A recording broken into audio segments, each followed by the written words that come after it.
여러분 안녕하세요. 락서입니다. 오늘은 책을 사는 사람과 책을 사지 않는 사람, 요 두 분류에 대해서 한번 이야기를 해보려고 해요. 잠깐 귤 좀 먹으면서요.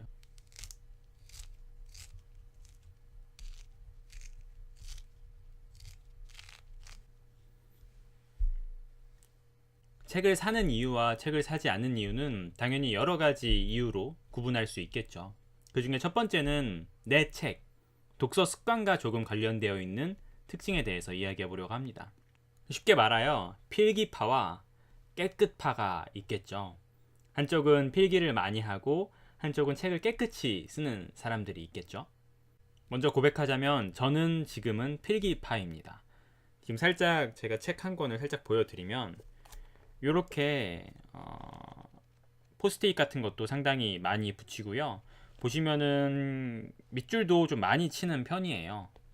그렇다 보니까 저는 책을 살 수밖에 사실 없어요. 빌리면은 이렇게 붙이거나 뭐 밑줄을 치거나 이런 것들을 좀 하기가 그러니까요. 그런데 책을 깨끗하게 쓰기를 원하시는 분들도 계시잖아요. 그런 분들은 책을 거의 빌려 보시거나 책을 사시더라도 되게 조심스럽게 손때 안 타게 밑줄 안 가게 뭐 책을 완전히 펼치지 않는다든지 이런 성향이 조금 있으신 것 같더라고요. 저도 지금은 필기파지만 사실 우리 대부분은 학창 시절에는 다 깨끗파가 아니었을까요? 여러분들이 가지고 있었던 교과서나 뭐 고등학교 때라면 이제 수학의 정석 같은 거를 우리가 생각해 보시면은 왜 그리 깨끗했을까? 정말 책을 소중히 하고 깨끗이 여겼구나. 뭐 이런 거를 좀 알 수 있겠죠. 두 번째는 돈과 관련된 문제입니다. 사실 이것도 무시할 수가 없어요. 책을 많이 읽으시는 분들은 책에 나가는 비용이 생각보다 만만치가 않거든요. 한 주에 한 권, 한 주에 두 권, 이렇게만 읽어도 한 달에 5만원, 10만원은 우습게 나가니까요.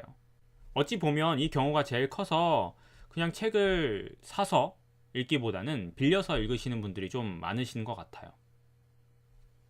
또한 이 돈과 관련된, 경제와 관련된 문제는 학생일 때냐 직장일 때냐도 좀 많이 차이가 있을 것 같습니다. 학생일 때는 실제로 돈이 없어서 책을 못 사는 경우도 있을 것 같고요. 직장인은 돈은 있으나 거기에 또 들어가는 비용들이 많다 보니까 굳이 책까지 쓸 돈이 없을 수도 있겠죠.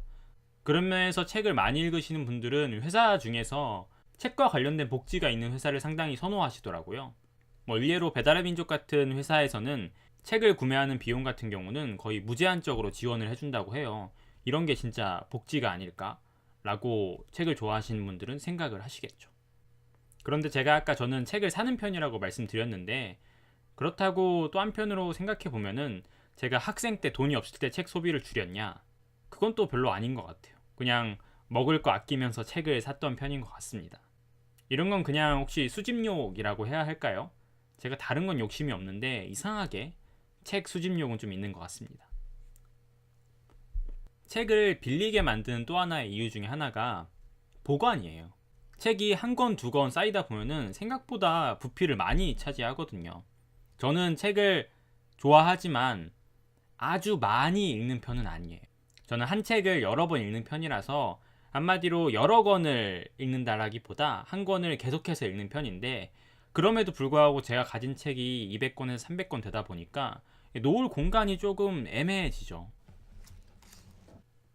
이렇게 책의 일부분만 한번 책상에 갖다 놔도 꽉 차지하죠. 아주 일부분인데도 말이죠. 이걸 다 어떻게 보관할 것이냐 이런 고민이 생기지 않을 수가 없습니다. 그래서 이 보관이라는 문제에서 최근에는 이북으로 갈아타시는 분들이 좀 많으신 것 같아요.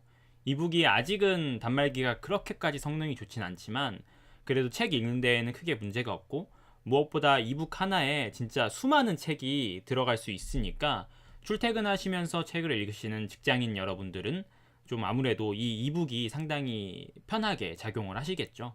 저는 아직 이북을 사지는 않았거든요. 왜냐면 이렇게 쓱 넘기는 감각이 좋고 뭐 책 냄새부터 시작해서 그런 느낌들이 좋아서 아직은 이북이 조금 저한테는 이르게 느껴지더라고요. 한편으론 제가 이제 출퇴근을 하거나 아직은 그러지 않아서 더 그럴 수도 있겠죠. 그래서 한번 이북을 가지신 분들에게 여쭈어보고 싶기도 해요.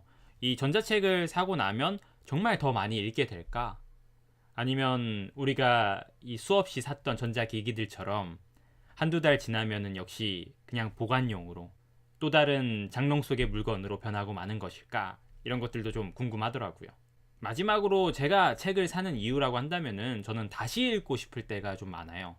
똑같은 책을 여러 번 읽는다고 아까 말씀드렸잖아요. 그러다 보니까 그냥 이 책을 다시 읽고 싶을 때 또 빌리거나 하는 것들이 조금 번잡하게 느껴지더라고요. 그럴 때 책을 갖고 있으면은 그냥 편하게 책장에서 다시 또 꽂아서 읽으면 되니까 그런 점이 좀 편하게 느껴지는 거죠. 그런데 이건 어디까지나 제 경우긴 하죠. 여러분들은 다시 읽고 싶은 순간들이 있으신가요? 없으신가요? 유감입니다. 그래요. 뭐 사냐 빌리느냐 뭐가 중요하겠습니까? 일단 읽느냐가 더 중요하겠죠. 아무리 쌓아두고 해도 읽지 않으면 더 소용이 없는 거 아니겠어요?